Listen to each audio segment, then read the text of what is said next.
Le lieu est l'élément majeur pour assurer la réussite du retour.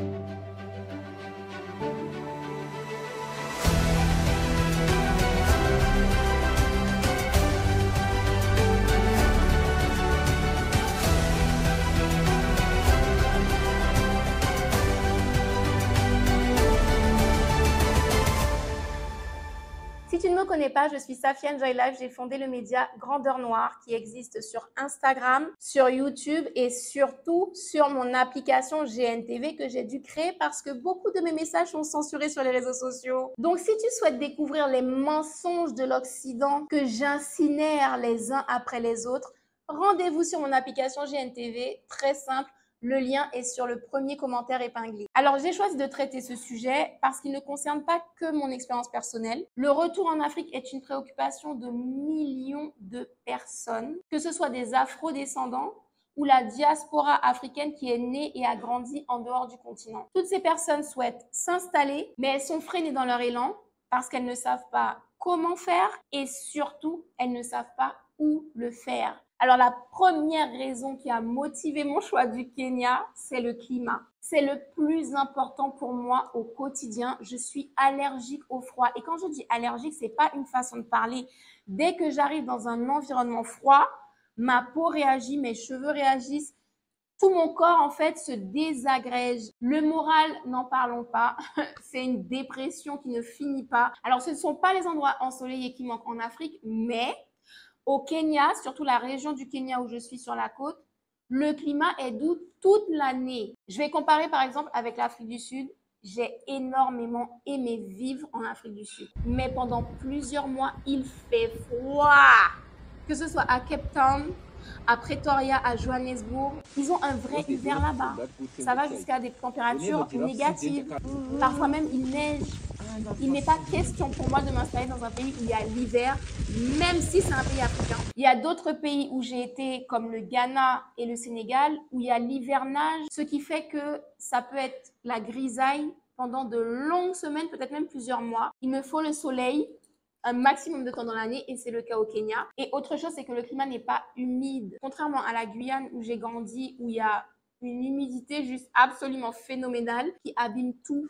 Ça abîme les voitures beaucoup plus vite, ça abîme les télévisions et de façon générale tout l'électroménager, notamment les machines à laver. Donc, il faut remplacer tout ça régulièrement. Ça revient cher. Et toujours concernant le climat, élément très important pour moi, c'est que l'océan Indien est chaud. Je ne supporte pas de rentrer dans une eau froide, que ce soit une rivière, la mer, la piscine, je ne peux pas mettre un orteil dans une eau froide. Or là, sur la côte du Kenya, l'eau est chaude. Donc ça a pesé très lourd dans la balance pour me projeter pendant longtemps dans ce pays. Deuxième raison qui est fondamentale, c'est la mentalité de la population. Première chose très importante concernant la population kenyane, elle n'est pas complexée. La plupart des femmes partout au Kenya portent leurs cheveux naturels, ne transforment pas leur couleur de peau, n'essayent pas de masquer leur accent kényan, pratiquent leur culture et leur tradition sans aucune gêne, aucune honte et sont même très patriotes. Et quand je dis patriote, c'est pas simplement porter le drapeau, avoir le drapeau chez soi, dans sa voiture. C'est surtout qu'un Kényan qui va partir en études ailleurs dans le monde, une fois qu'il a obtenu son diplôme, une fois qu'il a fait son expérience, il va rentrer pour faire profiter son pays de ses compétences. Et s'il ne peut pas le faire tout de suite, aussi longtemps que ça prendra, il va organiser son retour. Également, concernant la population, quelque chose qui a été décisif, c'est que ce sont des bosseurs. Ils sont sérieux, ils sont rigoureux, ils sont ponctuels. Oh my God, c'est la première fois de ma vie que je vois des êtres humains avec de la mélanine qui respectent une heure donnée pour un rendez-vous. J'ai jamais croisé ça dans ma vie. J'ai vécu en Jamaïque, au Sénégal, en Guyane, aux Antilles. J'ai jamais vu ça. Mais c'est tellement appréciable.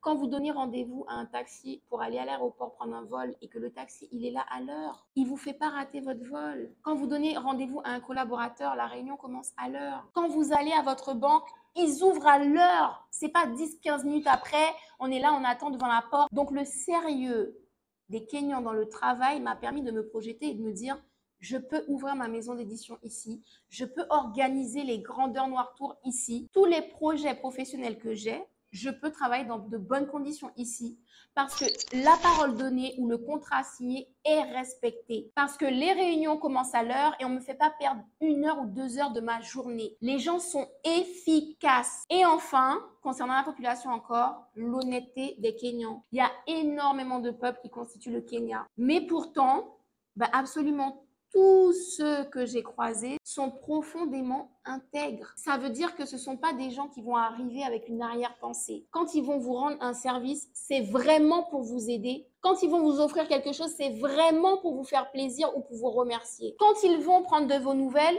c'est vraiment pour savoir comment vous allez. C'est pas pour vous demander quelque chose dans la minute d'après. Ce sont de vrais rapports humains, sincères, authentiques. Et ça m'a séduit. Les gens fonctionne vraiment avec le cœur. Et ça ne se retrouve pas partout en Afrique. Troisième raison, c'est l'histoire du Kenya. Ce n'est qu'en venant m'installer ici que j'ai découvert qu'en fait, le Kenya a arraché son indépendance dans la guerre et le sang. Tous les peuples qui constituent le Kenya, même ceux qui étaient rivaux, se sont unis contre le colon britannique et l'ont foutu dehors. Leur détermination a été telle que quand ils n'ont pas pu accéder aux armes à feu, ils les ont fabriqués, des fusils, des revolvers. Non, mais il faut imaginer le degré d'ingénierie pour réussir à regarder une arme avec ses yeux et à pouvoir reconstituer un équivalent, toute la machinerie interne, sans avoir eu de plan ou d'explication ou de formation. C'est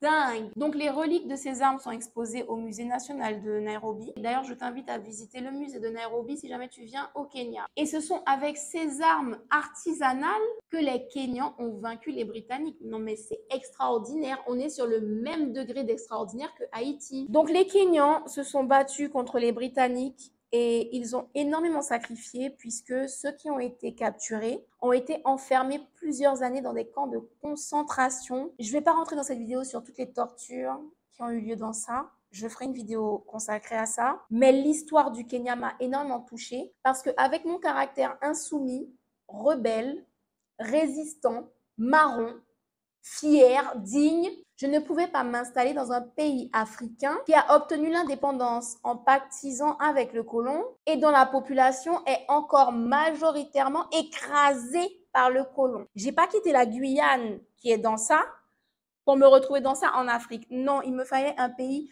libre, au moins au niveau des mentalités. Et c'est d'ailleurs parce que les Kenyans se sont battus pour leur indépendance, ont mérité leur indépendance dans le sang, qu'ils sont extrêmement fiers de qui ils sont et de qui sont leurs ancêtres. Du coup, c'était vraiment important pour moi d'être connectée à l'histoire du pays et d'être fière de l'histoire du pays. Et j'ai envie d'élever Douka dans cette mentalité de liberté, d'appréciation, de valorisation. Numéro 4, la culture, les cultures, puisque comme je le disais, les peuples kenyans sont très nombreux. Pourtant, tous ces peuples, même les gens qui vivent dans les grandes villes, Mombasa, Kisumu, Nairobi, tous ces gens sont ancrés dans leur culture et dans leur tradition. C'est incroyable.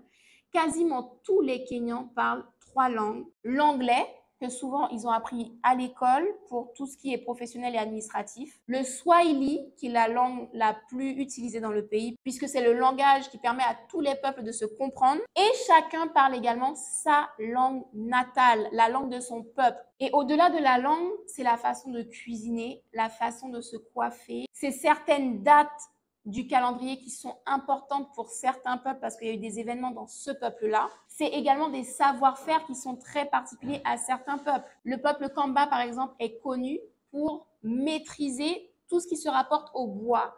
Donc, ils seront souvent menuisiers, charpentiers, sculpteurs, etc. Donc, les Kenyans sont profondément ancrés dans leur culture et moi, je tenais à élever Douka dans des cultures qui sont valorisées et qui sont appréciées. Alors, 5e raison qui a toute son importance pour quelqu'un comme moi, dont le travail m'oblige à énormément voyager, eh bien, c'est le tourisme au Kenya. C'est très important pour moi de ne pas avoir à quitter le pays pour être dépaysé, pour découvrir de nouvelles choses. Pourquoi? Parce que quand je voyage le plus souvent par nécessité professionnelle, eh bien la fréquence de tous ces voyages m'a dégoûtée de tout ce qui est processus d'aéroport. Ça me provoque même des angoisses quand je sais que je vais voyager. Et du coup, je peux rester au Kenya et quand même voyager. Au Kenya, il y a des montagnes, certaines sont même enneigées, il y a des régions désertiques, il y a des savanes, des mangroves, des forêts luxuriantes, des plages paradisiaques, des plaines verdoyantes, des canyons, des rivières cristallines, des cascades. Quasiment tous les paysages qui existent sur cette planète sont disponibles au Kenya. Pareil pour les activités, elles sont extrêmement diverses au Kenya. Pas besoin d'aller en Turquie pour faire un tour en montgolfière, ce service est disponible au Kenya. Avec l'avantage par rapport à la Turquie qu'on survole des migrations de milliers d'animaux. On peut visiter des grottes, on peut faire des sorties bateaux. Il y a des musées extrêmement intéressants un peu partout. Il y a des maisons dans les arbres. Bref, des activités différentes au Kenya, ce n'est pas ce qui manque. Je pense que je peux rester au Kenya 4 ans ou 5 ans sans voyager et ne pas m'ennuyer. Et ça, c'est très important pour moi parce que mes vraies vacances à moi, ma vraie détente à moi, ben, c'est de ne pas monter dans un avion. Raison numéro 6, j'ai hésité à la mettre ex aequo avec la raison numéro 1, c'est la nourriture. Parce que vraiment, ce sujet a une importance capitale dans ma vie. J'aime manger. On trouve toutes les cuisines du monde à Nairobi. Si je veux manger camerounais, ou ivoirien, ou sénégalais, ou indien, ou japonais, à Nairobi, il n'y a aucun problème. Et sur la côte où je suis, comme on est au bord de la mer, on a tellement de poissons, tellement de crevettes différentes, tellement de crabes différentes. Donc bref, avoir le choix de varier ce que je peux manger, ça a énormément d'importance pour moi. Par exemple, en Afrique du Sud, je galérais pour trouver de la cuisine de l'Afrique de l'Ouest. Et les rares fois où j'en trouvais, soit c'était pas vraiment le goût, soit non seulement c'était pas vraiment le goût, mais en plus c'était tellement cher. Donc la diversité culinaire que m'offre le Kenya a toute son importance dans le fait de pouvoir rester dans le pays pendant des années sans m'ennuyer sur le plan gastronomique. Alors déjà, quand ces 6 raisons ont été cochées, je me suis dit je peux m'installer. Mais il me restait à savoir si je pouvais me projeter en tant que maman qui a un enfant en bas âge qui va devoir un jour aller à l'école.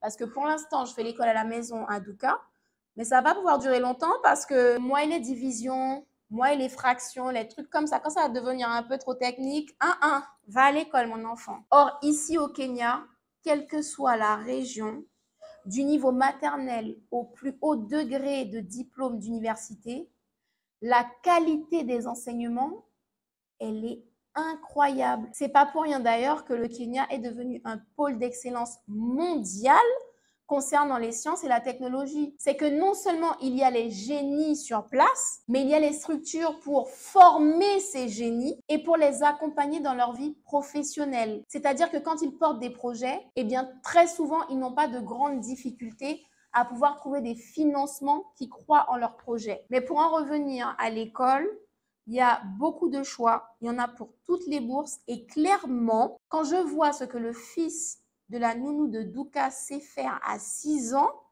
il est dans une école publique, le niveau de l'enfant est excellent. Donc, le niveau scolaire m'a énormément rassurée sur le fait que Douka puisse avoir un parcours scolaire qui stimule ses capacités parce qu'il y a beaucoup de choix aussi d'écoles alternatives, c'est-à-dire des écoles qui s'adaptent aux capacités et au rythme de l'enfant et qui lui permettent d'exploiter son intelligence et son talent au mieux. Du coup, ça m'a énormément rassurée sur le fait que je puisse scolariser Douka dans des écoles qui ne brisent pas son imagination, qui ne brisent pas ses compétences naturelles et sur le fait également que Douka n'aura pas forcément à quitter le Kenya pour poursuivre des études universitaires de qualité. Alors, autre raison qui était très importante pour le fait de me projeter sur le long terme, eh bien, c'est ce qui touche à mon métier, la technologie. Entre le besoin que j'ai d'accéder à un Internet de très haut débit, mais également tout le matériel que j'utilise, ring light, trépied, drone, caméra avec une excellente qualité d'image, ordinateur si je dois remplacer le mien, les micros, bref, tout l'attirail technologique dont j'ai besoin.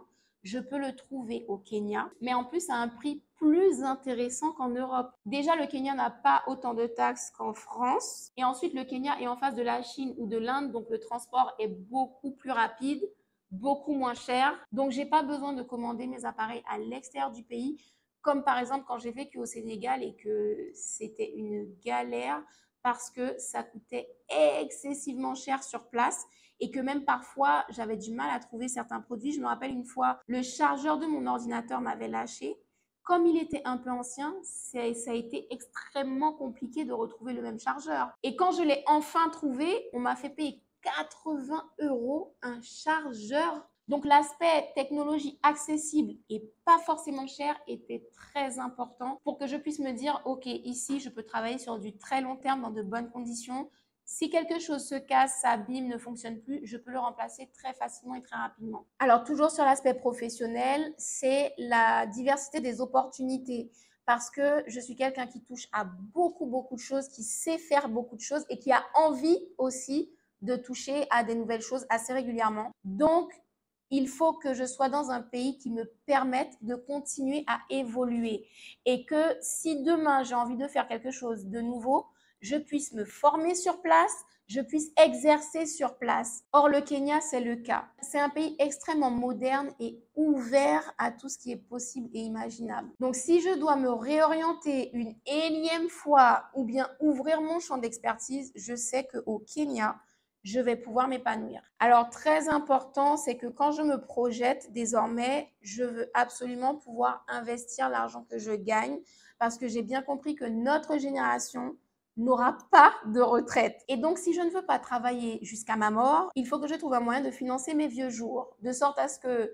quand je sois plus en forme, je puisse rester chez moi et avoir quand même des revenus qui me permettent de payer mon loyer et de manger au moins ça. Du coup, le Kenya répond à mon besoin d'investissement. Il y a énormément d'opportunités d'investissement dans l'agriculture, dans la cosmétique, dans la tech, dans la finance, dans l'immobilier. En fait, il faudrait que je réserve toute une vidéo pour parler de chacune de ces opportunités. Mais quoi qu'il en soit, ça a pesé dans la balance de savoir qu'en étant ici, je peux me permettre d'investir dans des projets qui, sur le long terme, vont financer mes vieux jours. Alors, pour l'aspect logistique, c'est important pour moi d'être dans un pays où les embouteillages ne sont pas catastrophiques. Parce que finalement, tu ne peux pas voir tes amis, tu ne peux pas voir ta famille à cause des embouteillages qui vont manger tellement de temps dans ta journée qu'au final, il vaut mieux ne pas aller leur rendre visite. Et inversement, on ne vient pas te rendre visite. C'est quel genre de vie ça?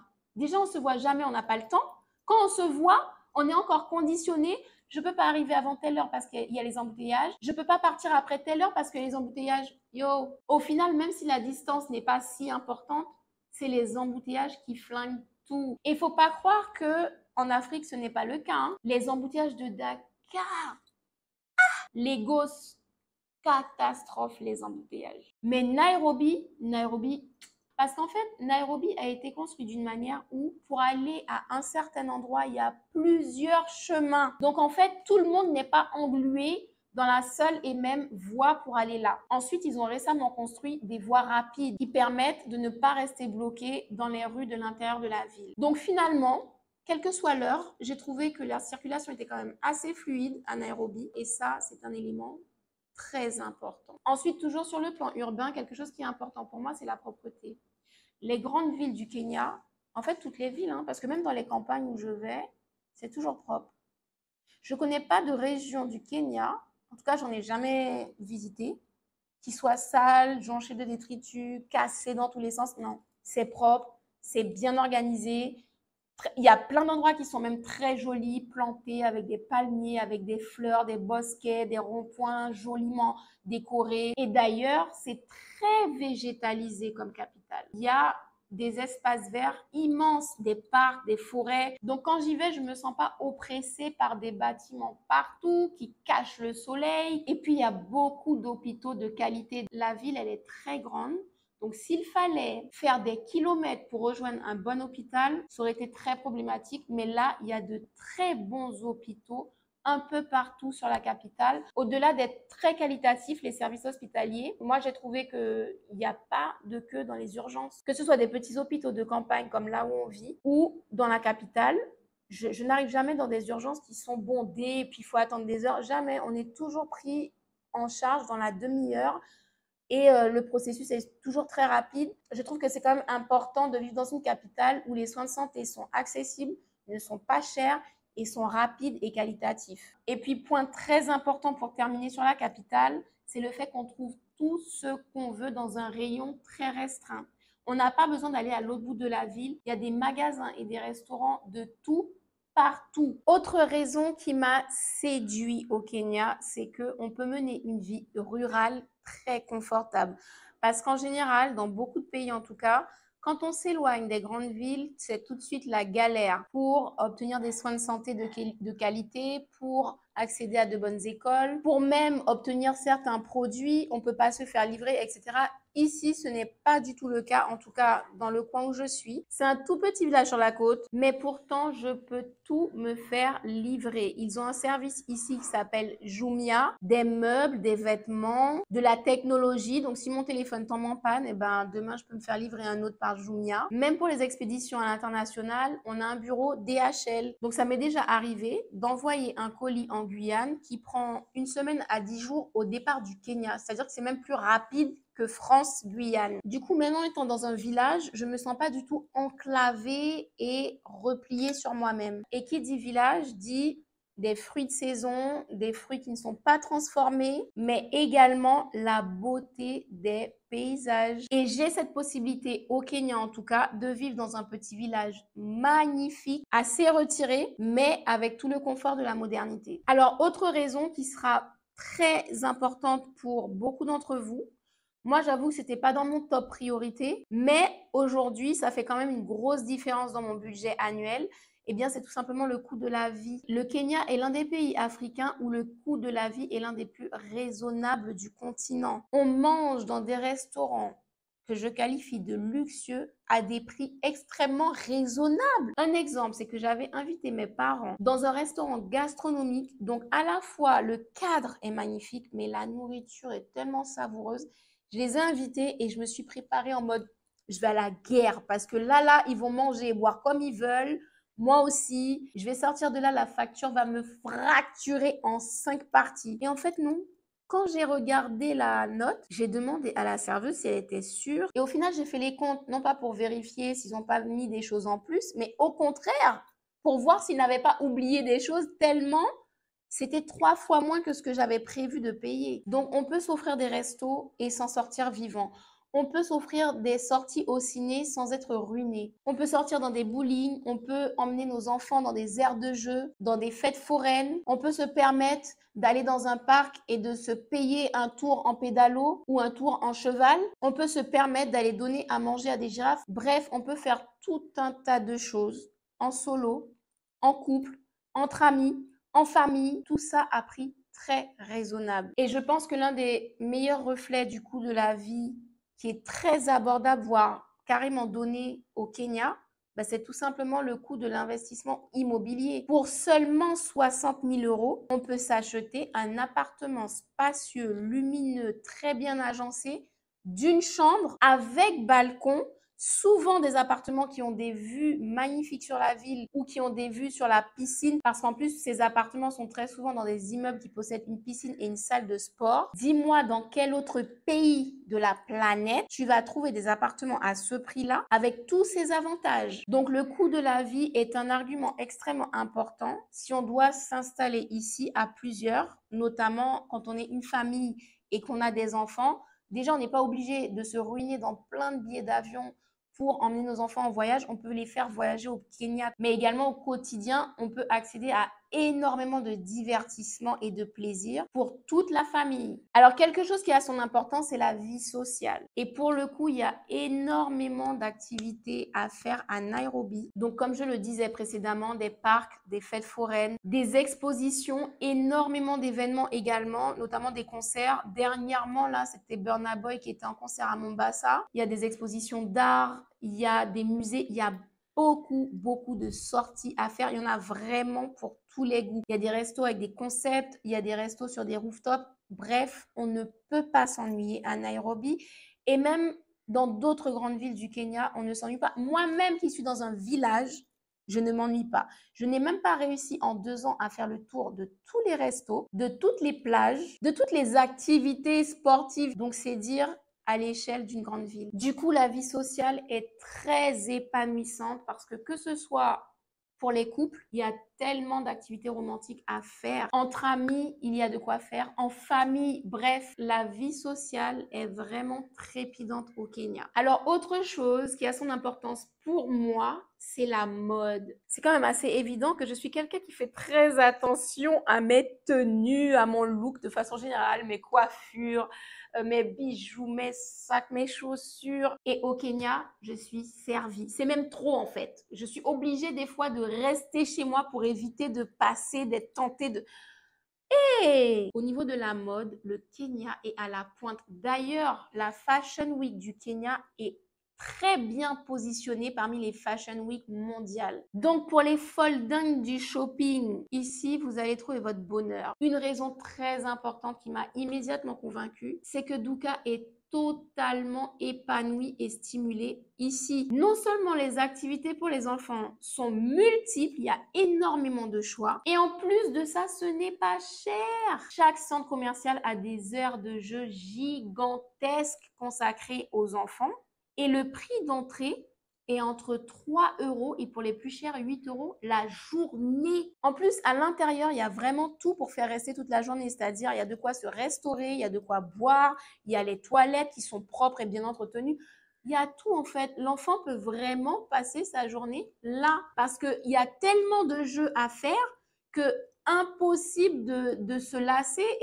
Même moi en tant qu'adulte, même moi, je fais les jeux. Il y a également beaucoup d'arènes de jeux vidéo et de réalité virtuelle pour les ados. Et encore une fois, ça coûte vraiment pas cher. Alors, le Kenya est très ouvert sur le monde. Déjà, à la télévision ou sur des plateformes de streaming du type Netflix, on a accès à un catalogue mondial. Je vois le contenu français, américain, canadien, brésilien, sud-africain, nigérian, indien, coréen. Donc, ça fait que depuis le fond de son canapé, on peut voyager sans forcément avoir à payer un VPN. Ensuite, si on veut vraiment voyager, il y a les meilleures compagnies aériennes. En plus, à des prix très compétitifs. Et pour avoir grandi en Guyane, qui est complètement enclavé, c'est un vrai bonheur d'être dans un pays où je peux vraiment choisir ma destination et qu'en plus, sur la destination que je choisis, il y a une compétition de prix parce qu'il y a plusieurs compagnies qui desservent. Ma dernière raison du jour, parce qu'il y a beaucoup d'autres raisons, mais la vidéo est déjà assez longue,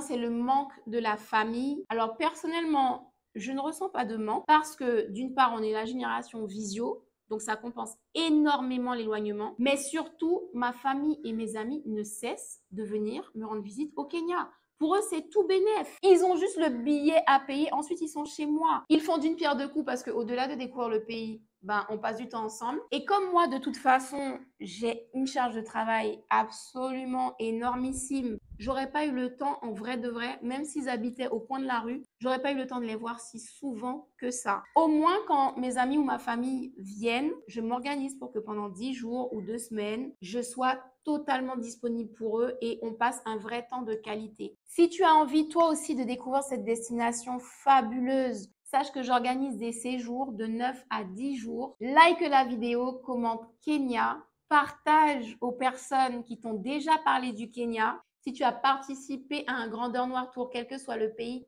témoigne en commentaire. Et nous, on se retrouve très prochainement pour d'autres précieuses informations sur l'Afrique.